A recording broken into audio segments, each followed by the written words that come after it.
Inner ring road case గురించి కూడా చూసే ఉంటారు మీరు. ఇన్నర్ రింగ్ రోడ్ కేసులో చంద్రబాబు నాయుడు ఆ కేసును కొట్టివేయించడానికి చూస్తున్నారు. ముఖ్యంగా ముఖ్యమంత్రి నిందితుడిగా ఉన్నటువంటి ఈ కేసులో సిఐడి విచారణ అంటే అది ఏకపక్షంగానే జరుగుతుందని భావించి దీనిపై సిబిఐ విచారణ చేపట్టాలంటూ ఆళ్ల రామకృష్ణారెడ్డి మాజీ ఎమ్మెల్యే ఆయన హైకోర్టును ఆశ్రయించారు. దీన్ని ఎలా మాట్లాడతారు మీరు?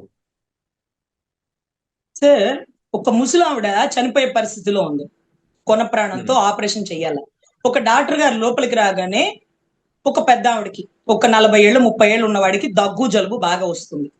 ఇంకొక ఆవిడ చనిపోయేటట్టు వెంటిలేషన్ లో ఉంది. ఆ డాక్టర్ గారు మొదటగా ఎవరికి వైద్యం చేస్తారు? అర్రే, దగ్గు జలుబు చిన్నదైనయా, అట్లా ఉండండి, ఏం కాదు, ఈవిడికి సర్జరీ చేశాక మీ దగ్గరకు వస్తానంటారు. అవునా కదా? అంతే కదా, న్యాచురల్. అంటే ఏది ప్రయారిటీ అనేది ఇంపార్టెంట్ కదండి. అవును సార్, పరకామణిలో $900 అలా ఇచ్చేసి ఇలా మార్పించుకోవడానికి ఛాన్స్ లేదండి.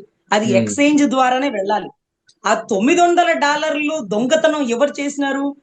ఈ ఈ ముఠా మొత్తం ఎక్కడ నుంచి నడుస్తుంది అంటే అతను ఎవరు, ఒక బీజేపీ అతను అనుకుంటా అండి. బీజేపీ అతను కళ్ళమ్మ నీళ్లు కూడా పెట్టుకొని భయపడిపోయిన పరిస్థితి మనం లైవ్ లో చూసినాం కదా. అతను ఎవరో ఒక టీటీడీ బోర్డు నెంబర్ అండి, నాకు గుర్తులేదు. సో అంత కీలకమైన కేసులో సతీష్ అనేటటువంటి ఒక నిజాయితీ గల బిడ్డ, ఒక నిజాయితీ గల అధికారి తప్పుని ప్రశ్నిస్తూ కేసు నమోదు చేసి సిఐడి ఇన్వెస్టిగేషన్ కి వెళుతుండగా A1 కంపార్ట్మెంట్ లో చనిపోయిన ఆ బిడ్డ ఎందుకు చనిపోయాడు, ఎవరు చంపేశారు, ఏ కారణాలతో చంపేశారు, ఏ నిజాల్ని కప్పెడదాం అనుకున్నారు, స్వామి సొమ్ము దేశాలు దాటిపోతుందా, చేతులు మారిపోతుందా, కనుక్కోండి సార్. అది మా కష్టార్జితం సార్. మేము దోసుళ్ళు పట్టి మీకు చెప్తున్నాం కదా సార్, దోసుళ్ళు పట్టి ఎదురు నడుస్తాం సార్ ఎండలో జోలు కట్టుకొని దోసులు పట్టుకున్నప్పుడు కాళ్ళు అంటుకుపోతుంటాయి సార్. ఏదో ఒక తల్లి, ఏ ధర్మదేవత అంటే మా దైవాన్ని, మా హిందూ ధర్మాన్ని నమ్మినావా, ఆ బిందుతో నీళ్లు పోస్తే కాళ్ళు చల్లగా అయిపోతుంటాయి సార్. అమ్మయ్య అనుకుంటాం. అట్లా ముడుపు కట్టుకున్న డబ్బుల్ని తీసుకొచ్చి హుండీలో వేస్తుంటే మేము అసలు దేశ విదేశాల్లో చలికి గడ్డగట్టుకుపోయి కుటుంబ సభ్యులకి దూరంగా ఉంటూ కూడా అక్కడి నుంచి కూడా డబ్బు మూట కట్టుకొని వచ్చి స్వామి కుండీలో వేస్తున్నటువంటి నిజాయితీ గల హైందవ భక్తులు సార్. ఆ సొమ్ముని ఎలా దారి మళ్లిస్తున్నారు, ఎలా చేతులు మారిపోతున్నాయి, ఎలా కొట్టేస్తున్నారు, ఎవరు కొట్టేయమంటున్నారు, ఇది కదా కనుక్కోవాలి సార్. ఇది కదా కనుక్కోవాలా.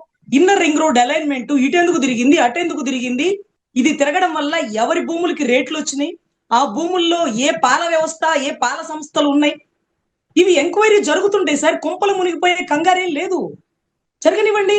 దానికి ఇప్పటికిప్పుడు క్లీన్ చిట్ ఇచ్చేసుకొని మనం బయటకు వచ్చేయాలి అనే తాపత్రయం మీకుందే. అమరావతి ఆడబిడ్డల మీద ఎన్ని కేసులు నమోదైనవి, ఎంతమంది దేశాలు దాటలేకుండా పాస్పోర్ట్ల మీద స్టాంప్ వేసి పక్కన పడేసినారు, వాళ్ళని పట్టించుకోరు. అరే, అసలు దారుణం ఏంటంటే సార్, ఈ కేసులో ఆళ్ల రామకృష్ణారెడ్డి గారు చేసిన పని, గతంలో వైవి సుబ్బారెడ్డి గారు చేసిన పని, ఈ రెండు చూడండి. మేము సిట్ నమ్మం, సిఐడి నమ్మం, మేము సిబిఐని నమ్ముతాం అంటూ సిబిఐకి పంపించినారు. అదే వైవి సుబ్బారెడ్డి గారు గనక సిబిఐకి పంపించకపోతే లడ్డు కల్తీ గురించి ఈ పాటికి పంది కొవ్వు, ఆవు కొవ్వు, ఇంకొక కుక్క కొవ్వు, ఇంకొక నక్క కొవ్వు అని కూడా రాసేద్దరు. ఎందుకంటే యానిమల్ ఫ్యాక్ట్ అన్నారు కానీ ఏ యానిమల్ లో చెప్పలేదు కదా. వాళ్ళ కన్వీనెంట్ గా అప్పుడు ఇంకా కొత్త యానిమల్స్ కూడా క్రియేట్ చేసేద్దరు. సిబిఐ ఉండబట్టి కర్ర విరిగి చేతిలో పడిన పరిస్థితి అయింది సార్ వాళ్ళకి. ఇప్పుడు కూడా క్లీన్ చిట్ ఇచ్చేస్తుంది సిఐడి. ఎవరు సిఐడి? రాష్ట్రం నిర్ణయించినటువంటి పోలీస్ శాఖలో కొంతమందిని సిఐడిలో కూర్చోబెట్టారు. సో ఇలాంటి కేసే సార్ గతంలో చెన్నైలో జరిగినటువంటి కేసుల్లో అక్కడ సీఎం గారు, అక్కడ సీఎం లేడీ ఉన్నారు కదా, ఆవిడ పేరేంటండి? జయలలిత గారు. కరెక్ట్, జయలలిత. అమ్మ అని అలవాటు సార్, అమ్మ అంటారు కదా. సో అమ్మకి సంబంధించినటువంటి కేసులో, జయలలిత అమ్మ కేసులో, ఆ కేసుల్ని ఆవిడ ముద్దాయిగా ఉన్నప్పుడు అక్కడ ఉండేటటువంటి విచారణ సంస్థ పక్క రాష్ట్రాలకి బదిలీ చేసినారు సార్. ఎందుకంటే ఆవిడ కేసులు ఆవిడ ప్రభావితం చేస్తారు. మీకు తెలుసు లేదా, వివేకానంద రెడ్డి గారి మర్డర్ కేసులో కూడా సునీతమ్మ, జగన్ గారు ఒక నెంబర్, అంటే ఒక ముద్దాయి పార్టీలో ఆయన లేకపోయినప్పటికీ ఒకవేళ అప్పుడు ఉండేటువంటి సీఎం కి సంబంధించినటువంటి చుట్టరికాలు కదా, అవినాష్ రెడ్డి గారు కేసుని ప్రభావితం చేసేస్తారేమో వాళ్ళ బంధువు కోసం అప్పుడు ఉండేటువంటి సీఎం అని భావించి తెలంగాణకి ట్రాన్స్ఫర్ చేసినారు కదండి, మీకు గుర్తుందా? అవును, ఎగ్జాక్ట్లీ. అక్కడ సీఎం అప్పుడున్నటువంటి జగన్ గారు ముద్దాయి కూడా కాదు. కానీ ముద్దాయి ఎవరైతే ముద్దాయిలో ఉన్న వాళ్ళలో ఎవరైతే ఉన్నారో అతను సీఎం గారికి బంధువు కాబట్టి కేసు ప్రభావితం అయిపోయే అవకాశం ఉంది అని మార్చారు. ఇక్కడ ముద్దాయే సీఎం, ముద్దాయే ఇప్పుడు సీఎం. మరి ఇప్పుడు ముద్దాయిగా సీఎం గా ఉంటే వెంటనే ఈ కేసుని ఏ రాష్ట్రానికి బదిలీ చేయాలి?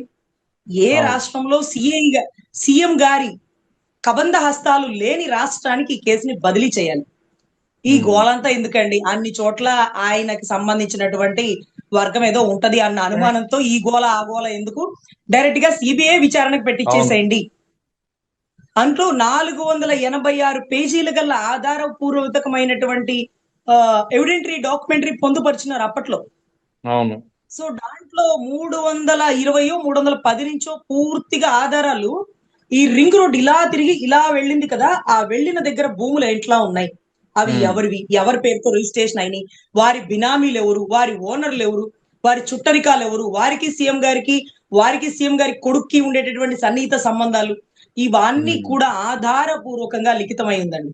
సో దానికోసమనే మీరు ఎంక్వైరీ చేస్తే సీఎం గారికి ఫేవర్ గానే వస్తుంది కాబట్టి ఎంక్వైరీ ట్రాన్స్పరెంట్ గా జరగాలి. సీఎం గారి పేరు లేకపోతే గుడ్, ఉంటే మీరు మార్చేస్తారేమో నన్ను ఒక భయంతో సిబిఐకి పెట్టించండి అన్నటువంటి ఆళ్ల రామకృష్ణారెడ్డి గారు వేసినటువంటి పిటిషన్ తాలూకా వివరాల మేరకి ఖచ్చితంగా ట్రాన్స్పరెంట్ గా జరగాలి అంటే ప్రతి కేసు సిబిఐకి పెట్టాల్సిందే. స్టేట్ పార్టీగా ఉన్న, స్టేట్ కి సంబంధించిన సీఎం పార్టీగా ఉన్నటువంటి ప్రతి కేసులో రాష్ట్ర పోలీస్ వ్యవస్థను నమ్మదగింది కాదు. ఇది జయలలితమ్మ దగ్గర నుంచి జరుగుతున్నది, గతంలో చాలా చోట్ల కూడా జరిగింది. ట్రాన్స్పరెంట్ గా ఉండాలి అంటే అలహాబాద్ హైకోర్టు ఇచ్చిన జడ్జిమెంట్ ఇందిరాగాంధీ వర్సెస్ రాజ్ నారాయణ గారి కేసులో ఇందిరాగాంధీ అప్పటి ప్రధాని గారి కూతురైనప్పటికీ అలహాబాద్ హైకోర్టులో అప్పుడున్నటువంటి జడ్జి గారు ఇచ్చిన రిపోర్ట్ బిందాస్ గా రాజ్ నారాయణ గారికి ఎందుకు ఫేవర్ గా ఉందంటే తప్పు ఎవరు చేసినా తప్పే. సో అటువంటి పరిస్థితుల్లో కేసుని ట్రాన్స్పరెంట్ గా జరగాలంటే ఆళ్ల రామకృష్ణారెడ్డి గారు తీసుకున్న నిర్ణయం కరెక్ట్. దానికి రాష్ట్ర పోలీస్ శాఖ, రాష్ట్ర ముఖ్యమంత్రి వర్యులు అంగీకరించాల్సిందే. వాళ్ళలో నిజాయితీ ఉంటే ఎక్కడైనా నిజం బయటకు వస్తుంది. మేమే తేల్చాలి, మేమే క్లీన్ చిట్ వేసుకుంటాం, ఇది మాకు అర్జెంట్ అంటే మీ కేసుకి ఏం అర్జెంట్ లేదండి. పాపం A1 కంపార్ట్మెంట్ లో చనిపోయిన నిజాయితీ గల అధికారి సతీష్ కేసు చూడండి సార్. పరకామణి మా డబ్బులంతా దారి మళ్ళిస్తున్నారు, వాటి కేసులు చూడండి సార్. తర్వాత మీ కేసులు మిమ్మల్ని ఏం అరెస్ట్ చేసేస్తారా, మళ్ళీ జైల్లో పెడతారా? పెట్టరు కదా. కానీ మా సొమ్ము ఇంకెప్పుడు మారిపోతుందో, ఇంకా కూడా మారిపోతుందేమో. సో ఇది చాలా ఇంపార్టెంట్ అండి. సిఐడి వారు ఈజీగా ట్యాకిల్ చేయగల కేసులు, ఎందుకంటే ఆ ఎక్స్చేంజ్ మనీ ఏదైతే ఉందో ఎక్స్చేంజ్ దగ్గరే మార్చుకోవాలండి ఆ డాలర్స్ కానీ దానికి సంబంధించిన ఏవైనా. సో ఏ ఎక్స్చేంజ్ లో మార్చి ఉంటారు, ఎక్కడికి తీసుకువెళ్ళాడు, ఆ ముద్దాయి కూడా ఇంకా ఉన్నాడు, ఆ ముద్దాయి ఉన్నప్పుడన్నా కొంత వివరాలు సేకరించి మాకు భక్తులకు ఏదో కొంత ఊరటన్నా కలిగించండి సార్. కేసుని అటకబెట్టి మూటగట్టి అటక మీద పడేసి ఈ రోజు మీ కేసులు కడిగేసుకోవాలన్న తాపత్రయం చాలా అత్యుచ్చనంగా ఉన్నది అన్న విషయం అందరికీ అర్థమవుతుంది.